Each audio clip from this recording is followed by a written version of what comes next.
नमस्कार, हमारा नाम है समरीन और आपने देखना शुरू कर दिया है लाइव सिटीज। देखिए, आपको याद होगा कि 1 अक्टूबर साल 2023 को आयोजित हुई थी सिपाही भर्ती परीक्षा, जिसका पेपर लीक हो गया था।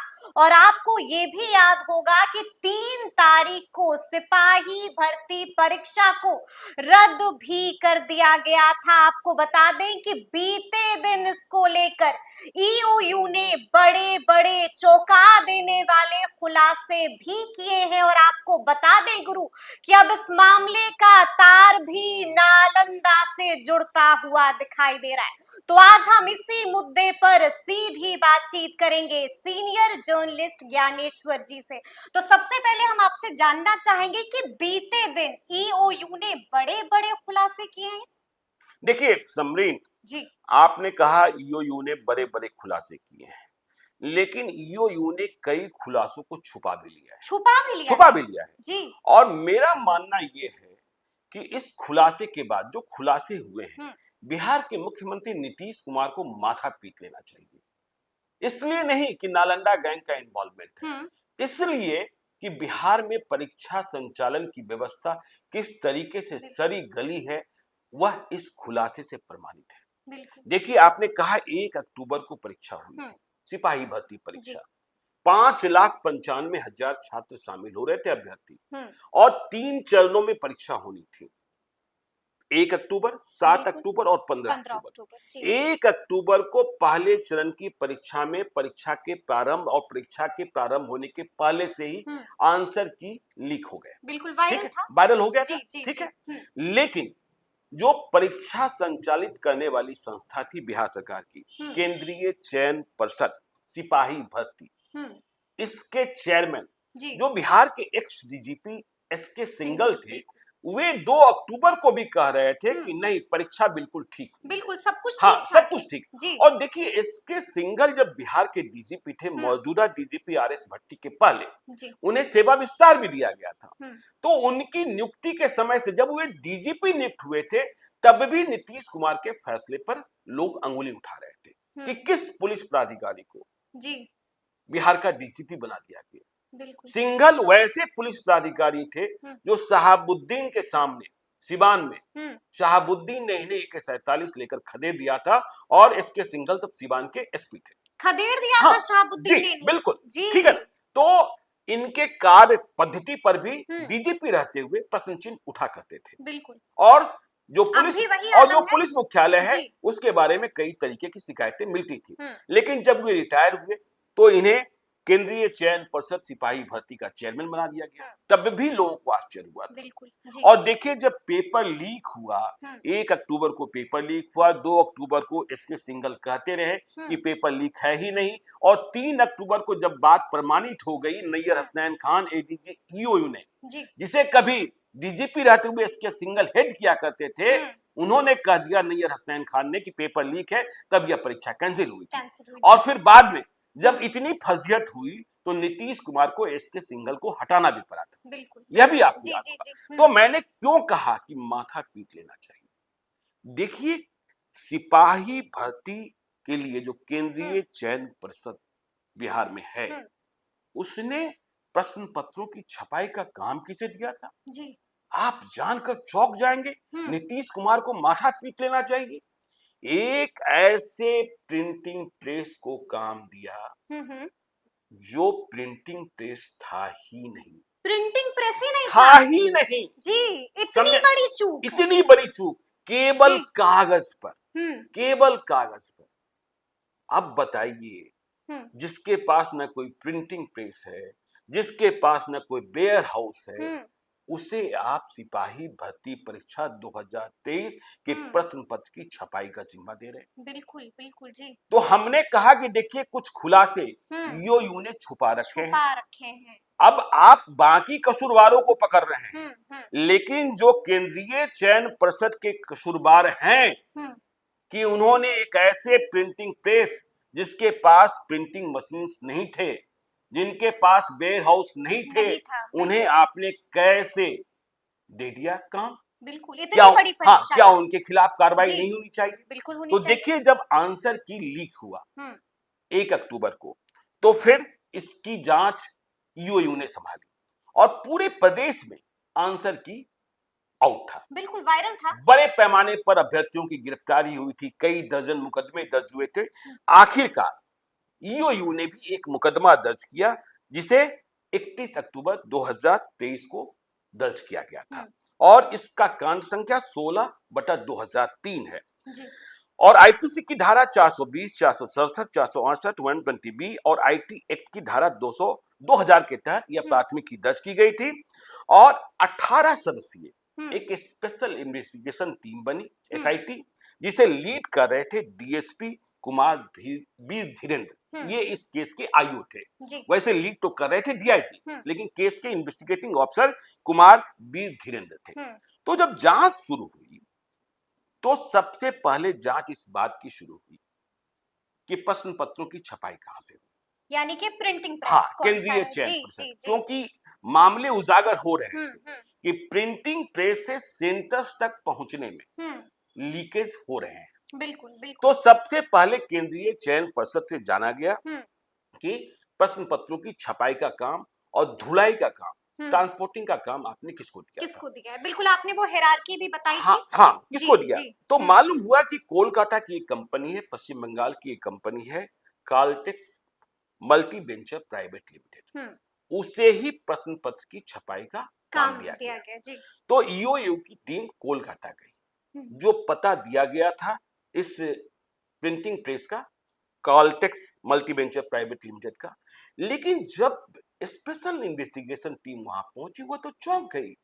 यह तो एक कमरे का कार्यालय है और यह एक सेल कंपनी है, यहाँ कोई एक कर्मचारी भी नहीं है, एक कर्मचारी भी नहीं है और उसे बिहार सरकार की एजेंसी प्रश्न पत्रों की छपाई का करोड़ों का ठेका दे देती है।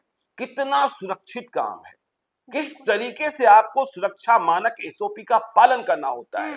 तो आपने एक ऐसी कंपनी जो सेल कंपनी है, सेल कंपनी जो वजूद में होती ही नहीं है, कागजों पर कंपनी होती है, उसे आपने प्रश्न पत्र की छपाई का ठेका दे दिया, काम दे दिया। किस तरीके से आप अभ्यर्थियों के साथ खिलवाड़ करने जा रहे थे, इसकी शुरुआत यहीं से हो गई। इसीलिए मेरा सवाल यह है कि यह जो केंद्रीय चयन पर्षद है, क्या उसने काम देने के पहले कोई फिजिकल वेरिफिकेशन नहीं किया था? बिल्कुल जी। और देखिए, जो काम दिया गया, जो एग्रीमेंट थे, उसमें इस बात का कहीं प्रावधान नहीं था कि आप काम को आउटसोर्स या सबलेट कर सकते हैं, कि काम हमने आपको दे दिया और काम आप दूसरे को दे देंगे, इसका प्रावधान ऐसे मामलों में होता भी नहीं है। तो जब कोलकाता गई ईओयू की टीम और उसने पाया कि यह कंपनी जो है काल्टेक्स मल्टी वेंचर प्राइवेट लिमिटेड, वह एक सेल कंपनी है, वह एक फर्जी कंपनी है, तो आखिर में प्रश्न पत्रों की छपाई हुई कैसे? बिल्कुल। जी। तो फिर एक दूसरी कंपनी का पता चला, समझे, जिसे इस कंपनी ने आउटसोर्स किया था। तो जो आप नहीं कर सकते, जिसका प्रावधान नहीं है। जो आप नहीं कर सकते हैं। तो यह दूसरी कंपनी जिसे आउटसोर्स कर दिया गया, वह कौन सी कंपनी है? बिल्कुल, वह कंपनी है ब्लेसिंग सिक्योर्ड प्राइवेट लिमिटेड। ठीक है, वह भी कलकत्ता की कंपनी जी। और ब्लेसिंग सिक्योर्ड प्राइवेट लिमिटेड के पास प्रिंटिंग प्रेस है, वेयर हाउस है, ठीक है ना जी। और वह पहले भी कई परीक्षाओं का प्रश्न पत्र छापती रही है। तो सवाल यह पैदा हुआ कि काल्टेक्स और ब्लेसिंग में क्या रिलेशन है? बिल्कुल। काल्टेक्स ने काम लिया और ब्लेसिंग को काम दे दिया जी। तो इसके पीछे का क्या राज है? तो मालूम यह हुआ कि काल्टेक्स और ब्लेसिंग दोनों के पीछे एक ही आदमी है। अच्छा, समझे ना जी। जिसका नाम है कौशिक कुमार कर, जो कोलकाता के ही रहने वाले हैं। तो अब ये गिरफ्तार भी कर लिए गए हैं ईओयू के द्वारा। तो कौशिक कुमार कर कितना बड़ा धूर्त है, समझिए प्रश्न पत्रों की छपाई में किस तरीके से खिलवाड़ हो रहा है। तो ये ब्लेसिंग, जिसको काल्टेक्स ने आउटसोर्स किया, बिल्कुल, यह ब्लेसिंग पहले से प्रश्न पत्रों की छपाई कर रही थी कई परीक्षाओं के लिए, लेकिन यह कंपनी बदनाम हो चुकी थी। बिल्कुल, हाँ, यह कंपनी बदनाम हो चुकी थी और कई पेपर लीक्स में इसके नाम आ चुके थे। अब जैसे देखिए, आपको हम बताएं कि उत्तर प्रदेश लोक सेवा आयोग ने एलटी ग्रेड शिक्षक भर्ती परीक्षा का आयोजन किया था। उसके प्रश्न पत्र की छपाई भी ब्लेसिंग ने की थी। और पेपर लीक हो गया था। तो बदनामी वहां हुई। बिल्कुल, और बिल्कुल। इससे संबंधित जो एफआईआर है वाराणसी के चोलापुर थाना में दर्ज है, जिसकी संख्या 172/2019 है। इसके अलावा इस कंपनी के खिलाफ कोलकाता के ही विधाननगर में कांड संख्या 144/2018 दर्ज है। देखिए, Arunachal Pradesh public service commission की असिस्टेंट इंजीनियर की परीक्षा का भी पेपर लीक हुआ था। और इस पेपर को भी इसी ब्लेसिंग ने छापा था। हाँ, जी। जिसे काल्टेक्स ने आउटसोर्स किया। तो उस मामले में, अरुणाचल प्रदेश वाले मामले में, वहां Arunachal Pradesh public service commission के चेयरमैन गिरफ्तार किए गए थे। और साथ में इस ब्लेसिंग सिक्योर्ड के, जिसका असली मालिक कौशिक कुमार कर है, उसका कर्मचारी दिलीप शाह भी अरेस्ट हुआ था। तो जब इसे लगा केंद्रीय चयन पर्षद बिहार से सिपाही भर्ती परीक्षा का पेपर छापने का ठेका लेना था, काम लेना था, तो इसको लगा यहां सेटिंग रही होगी। बिल्कुल। कि ब्लेसिंग सिक्योर्ड तो इतना बदनाम हो चुका है कि उसके नाम से ठेका नहीं मिल सकता है। तो इसने क्या किया था कि 2021 में एक नई कंपनी, सेल कंपनी, फर्जी कंपनी, कागज की कंपनी, जिसका नाम काल्टेक्स है, उसे बना लिया। और काल्टेक्स में इसने किसको रखा? खुद डायरेक्टर नहीं बना। अच्छा। खुद डायरेक्टर नहीं बना। और इसने अपनी पत्नी को बोर्ड ऑफ डायरेक्टर में शामिल कर दिया। और इसने ही जो इनिशियल पैसा लगाना होता है किसी कंपनी के लिए, तो इनिशियल पेड अप कैपिटल भी कौशिक ने ही इन्वेस्ट किया। जी। हाँ, ठीक है ना। काल्टेक्स में जी। और जो मूल कंपनी ब्लेसिंग, उसके जो कर्मचारी थे, सुमन विश्वास, संजय दास और मार्केटिंग कंसल्टेंट, जो घूम घूम कर प्रश्न पत्रों की छपाई का ठेका लेते हैं, सौरभ बंदोपाध्याय, इनको काल्टेक्स का बोर्ड ऑफ डायरेक्टर बना दिया। अच्छा, जी। ठीक है ना। बिल्कुल। तो इस तरीके से काल्टेक्स के नाम से जो एक फर्जी कंपनी थी, उसे बिहार सिपाही भर्ती परीक्षा का पेपर छापने का ठेका जिम्मा मिल गया। हाँ, जिम्मा मिल गया। जी। तो अब इसने, काल्टेक्स ने आउटसोर्स किया ब्लेसिंग को और ब्लेसिंग ने पेपर की छपाई की। लेकिन देखिए, जब जांच आगे बढ़ी तो ब्लेसिंग ने पेपर की छपाई की। अब ब्लेसिंग ने आगे भी आउटसोर्स कर दिया। अच्छा, ब्लेसिंग ने भी आउटसोर्स कर दिया। जी। पेपर की छपाई तो हो गई। जी। अब ब्लेसिंग ने आगे आउटसोर्स किया एक company, DP world express logistic private limited है।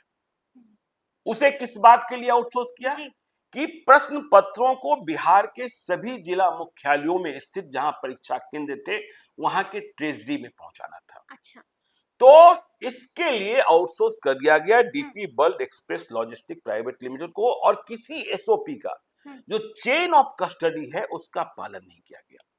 प्रश्न पत्र की छपाई हुई ब्लेसिंग के छापे खाने में, और DP world express logistic private limited के वेयर हाउस में कोलकाता में जो प्रश्न पत्र भेजे गए, वह ट्रक में खुले हुए प्रश्न पत्र थे। खुले हुए प्रश्न पत्र थे। जी। ठीक है ना। कोई सिक्योरिटी नहीं थी, कोई सीलिंग नहीं, हाँ, कुछ नहीं, कोई सिक्योरिटी भी नहीं थी। ठीक है ना। तो खुली गाड़ियों में छपे प्रश्न पत्रों को भेजा गया। जी। अब देखिए, डीपी वर्ल्ड को सारे प्रश्न पत्र बिहार के जिला मुख्यालयों की ट्रेजरी में भेजना था, परीक्षा के ठीक पहले। लेकिन अब यहां भी खेला हो गया। अच्छा। एक और आउटसोर्सिंग हो गई। हाँ, अब सोचिए क्या खिलवाड़ हो रहा है। मजाक है ये तो। क्या मजाक है। तो DP world express logistic private limited ने कोलकाता में अपने वेयर हाउस में प्रश्न पत्रों को इनवेलप में बंद किया, या फिर आप कह सकते हैं सील बंद किया, जैसे भी किया। फिर इसे पटना में भेजना था सभी जिला मुख्यालयों में, लेकिन सारे प्रश्न पत्र जो हैं वो पटना के वेयर हाउस में भेज दिए गए। अच्छा, पटना पहुंचा दिया गया DP world express logistic private limited के वेयर हाउस में। अब डीपी वर्ल्ड एक्सप्रेस के पास पटना में कोई इंफ्रास्ट्रक्चर नहीं था कि वह सभी जिला मुख्यालयों में भेज सके। तो अब इसने, डीपी वर्ल्ड ने एक नया आउटसोर्स किया zenith logistic and express private limited को। अच्छा। जी। कि भाई ऐसा है, ये प्रश्न पत्र है, इसे तुम सभी जिला मुख्यालयों में पहुंचा दो, ठीक है ना। तो अब एक नई कंपनी हायर हो गई, फर्जी फर्जी फर्जी किस तरीके से चल रहा है, तो इसे काम मिल गया कि भाई आप जिला मुख्यालय पहुंचा दीजिए। तो ये zenith logistic and express private limited जो है पटना में, जिसे जिला मुख्यालयों तक प्रश्न पत्र पहुंचाना था, यहाँ 2 मुंशी थे। अच्छा, ठीक है ना जी। यहाँ 2 मुंशी थे इसमें काम करने वाले, जिसका नाम रमेश कुमार और राहुल पासवान। रमेश कुमार और राहुल पासवान। आपको जानकर आश्चर्य होगा कि ये दोनों सिपाही भर्ती परीक्षा के अभ्यर्थी थे। दोनों सिपाही भर्ती परीक्षा के अभ्यर्थी थे और इनके पास प्रश्न पत्र पहुंच चुका और इनको जिम्मा मिल गया जिला मुख्यालय। तो बिल्ली को दूध की रखवाली का जिम्मा दे दिया गया, ठीक है ना, बिल्ली को दूध की रखवाली का जिम्मा दे दिया गया। राहुल पासवान 1 अक्टूबर को परीक्षा के दिन परीक्षा केंद्र पहुंचा, भी उसके पास आंसर की था। बिल्कुल बिल्कुल जी। और रमेश कुमार को 7 अक्टूबर की परीक्षा में शामिल होना था। अच्छा जी। तो देखिए, अब इसी रमेश कुमार और राहुल पासवान से इस संजीव मुखिया गैंग ने संपर्क साधा। बिल्कुल जी। कि भाई तुम भी सिपाही बन जाओगे, मेरा भी काम हो जाएगा, बिल्कुल मेरा भी काम हो जाएगा। तो नौकरी और पैसे दोनों का प्रलोभन, यानी कि मिल बांट के खाएंगे। मिल बांट के खाएंगे जी। तो अब देखिए, ये जो कंपनी है zenith logistic and express private limited, इसमें एक ट्रक लोड किया जाता है मोतिहारी जिला ट्रेजरी भेजने के लिए प्रश्न पत्र को। लेकिन सीसीटीवी फुटेज जो मिला है यूयू को जी, और जो सीडीआर मिला है, जो जीपीएस का जो लोकेशन है, वह इस बात को प्रमाणित कर रहा है कि मोतिहारी जाने वाली लोडेड ट्रक को 6 घंटे तक जानबूझकर रोका गया। 6 घंटे तक रोक दिया गया? परीक्षा के 4 दिन पहले जी, 4 दिन पहले ही प्रश्न पत्र जा रहा था। और बिल्ली के जिम्मे दूध की रखवाली का काम था। संजीव मुखिया गैंग की एंट्री हो चुकी थी। तो मोतिहारी जाने वाली इसी ट्रक से, इस ट्रक में जो प्रश्न पत्र के पैकेट्स थे, उसे ओपन किया गया। अच्छा, बक्से को ओपन किया गया जी। और संजीव मुखिया गैंग ने उसकी तस्वीरें खींच ली और फिर अनसील्ड को सील कर दिया गया। अनसील्ड को सील्ड कर अभी कहानी में आगे बने रहिएगा। संजीव मुखिया गैंग और कितना शातिर है इस बात को समझिए।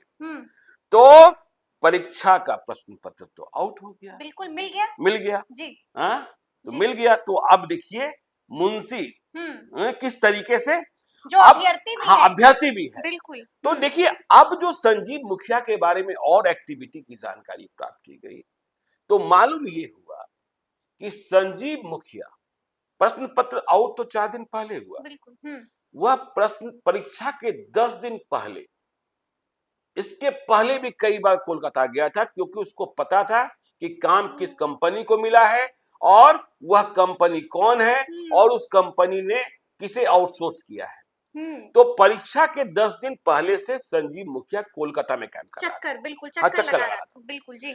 तो उसने 10 दिन कलकत्ता में रहने के दौरान क्या क्या किया कि अब प्रश्न पत्र की छपाई करनी है, तो उसके लिए रॉ मटेरियल की भी जरूरत होती है। बिल्कुल होती है जी। तो संजीव मुखिया ने यह पता कर लिया कि ब्लेसिंग को पेपर की सप्लाई कौन करता है, कागज की सप्लाई जी।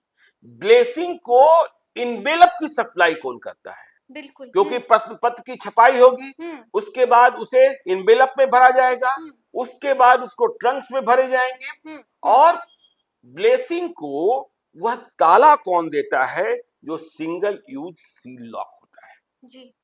तो सोचिए, यदि आपने इनवेलप सप्लाई करने वाली एजेंसी से संपर्क बना लिया, single use seal lock supply करने वाली कंपनी से संपर्क बना लिया जी, तो आप वैसा ही इनवेलप प्राप्त कर लेंगे। बिल्कुल बिल्कुल। तो यदि आपने रास्ते में सीलबंद लिफाफे को खोल भी दिया, तो फिर वैसे ही सीलबंद लिफाफा जो आपने इनवेलप सप्लाई करने वाली एजेंसी से प्राप्त कर लिया है जी, उसमें बंद भी कर देंगे। बिल्कुल, किसको पता चलेगा? किसी को शक भी नहीं होगा। बिल्कुल जी। और जब सिंगल यूज जो सील लॉक जो सप्लाई मतलब एक ही बार यूज होता है, जो सप्लाई कर रही है कंपनी प्रिंटिंग प्रेस को, उससे आपने एक्स्ट्रा लॉक प्राप्त कर लिया, तो आपने एक ताला तोड़ा और ठीक वैसा ही दूसरा ताला लगा दिया। हाँ, यदि सेंटर पर नहीं खुलेगा, जैसा ओएसिस हजारीबाग के मामले में हो रहा था, तो माना जाएगा कुछ गड़बड़ी आ गई है, इसे अब बिल्कुल जबरिया तोड़ दो। जी, तो सोचिए यह गिरोह किस तरीके से, और देखिए इस बात के भी प्रमाण मिले कि फाइनेंशियल ट्रांजैक्शन भी है संजीव मुखिया गिरोह का, और प्रिंटिंग प्रेस में पेपर की सप्लाई करने वाले व्यक्ति के साथ, और जो ब्लेसिंग का नहीं, अब जो नई कंपनी है काल्टेक्स, काल्टेक्स है ना जी, काल्टेक्स। हाँ, तो काल्टेक्स उसका डायरेक्टर भी है। अच्छा, वह भी गिरफ्तार हुआ जी। तो ये आदमी कौन है? ये आदमी है सुमन विश्वास। सुमन विश्वास, हाँ, जी। तो सुमन विश्वास काल्टेक्स का डायरेक्टर भी है। इसकी एक और कंपनी है एसएस इंटरप्राइज। अच्छा, सुमन विश्वास की भी एक और कंपनी है एसएस इंटरप्राइज, जी, जिसका भी ये डायरेक्टर है। और यह एजेंसी है जो काल्टेक्स और ब्लेसिंग दोनों को पेपर सप्लाई करती है। जी। तो इस कंपनी के एसएस इंटरप्राइज के खातों की जांच से पता चला कि मनी ट्रेल है संजीव मुखिया के साथ, ट्रांजैक्शन हुआ है संजीव मुखिया तो के साथ। रुपया का आना जाना हुआ है इलेक्ट्रॉनिक ट्रांजैक्शन के माध्यम से। तो आप देखिए, अब नीतीश कुमार की आंख नहीं खुलनी चाहिए। क्या कार्रवाई नहीं केंद्रीय, जो बिहार में केंद्रीय चयन पर्षद है, जिसने सबसे बड़ा अपराध किसने किया, क्या हुए बच जाएंगे? बिल्कुल। क्या हुए बच जाएंगे? तो देखिए, अब तक अरेस्टिंग कौशिक कुमार कर की हो गई है, जो लक्ष्मीनाथ नगर, ईचापुर, नवाबगंज, नॉर्थ 24 परगना, पश्चिम बंगाल का है। सौरभ बंदोपाध्याय को भी गिरफ्तार किया गया है, जो MIM 103 प्रभात चौराहा के पास सेक्टर आई, जानकीपुरम, लखनऊ।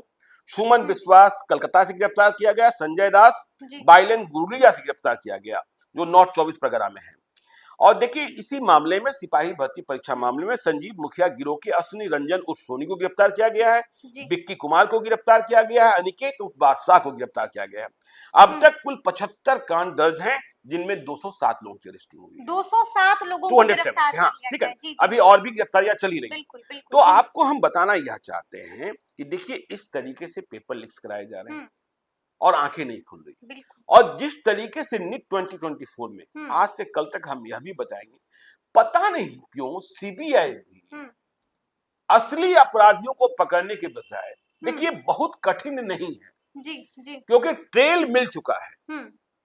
यदि डार्क वेब का इस्तेमाल नहीं किया गया हो, डार्क वेब समझती है ना? नहीं समझती है डार्क वेब कि डार्क वेब, देखिए क्या हुआ।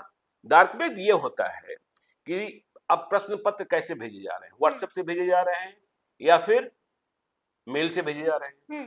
तो आजकल मेल में जो साइबर अपराधी हैं, वो डार्क वेब का इस्तेमाल डार्क वेब का इस्तेमाल। इसमें क्या होता है कि जैसे आप कोई भी मेल एड्रेस बनाती हैं या कोई भी जो वेबसाइट होता है, उसमें क्या होता है, .com होता है, .org होता है, .in होता है, .net होता है, उसमें .ONION होता है। अच्छा, ठीक है ना? जी। तो डार्क वेब में क्या होता है कि आईपी एड्रेस जो है एक ही बार के इस्तेमाल में बार बार बदलता रहता है। अच्छा, ताकि आप इसका पता नहीं लगा सकें। तो आईपी एड्रेस चेंज होता रहता है। और इसके अलावा उसमें कोई सर्च हिस्ट्री जो है नहीं रहती है, वो सेव नहीं होती है।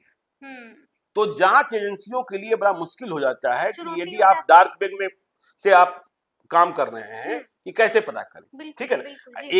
एक ही बार में इतने बार आईपी एड्रेस बदल जाएंगे तो आप पता ही नहीं कर पाएंगे, और सर्च हिस्ट्री है नहीं। लेकिन फिर भी सीबीआई के पास 2 ऐसे लोग हैं जो पूरे प्रकरण को खोल सकते हैं नीट 2024 के।